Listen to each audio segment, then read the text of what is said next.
part of the home. And it was falling down. And so they went to the local bank, got a mortgage, formed an association called the Winslow House Association, and built this tea room as a place to do functions and to be able to raise money.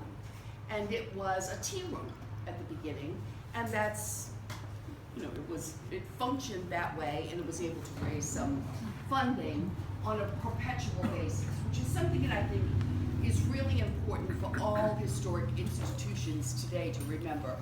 You can't just go out and build something or renovate something without there being perpetuity involved, without something being said that we're going to be able to do this for the next 25 years, and then someone else is going to be able to take the ball and run with it from there.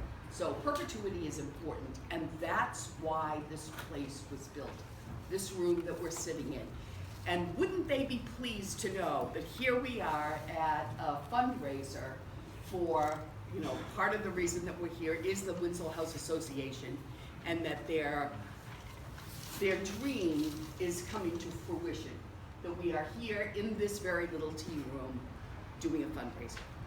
Anna, with the first marriage that was performed here, was a civil ceremony.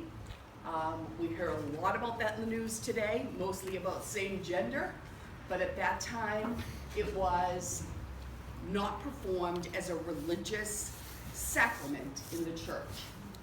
And that was something that was really frowned upon. It was why when Winslow went back to England on business for the colony, he was jailed because he admitted to performing civil acts that would have been considered a religious act.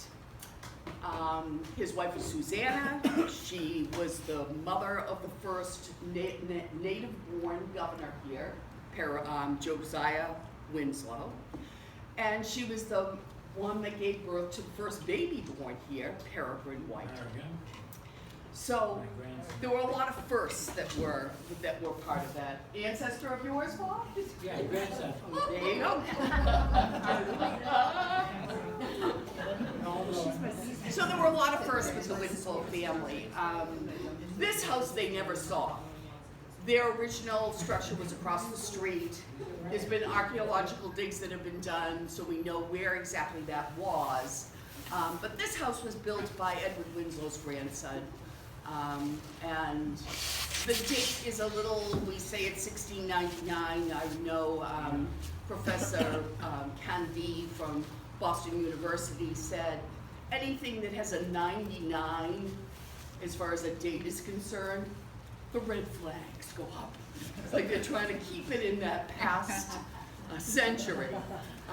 But that's not to say that it diminishes what this house is to this community. It certainly is the anchor of our historic landscape.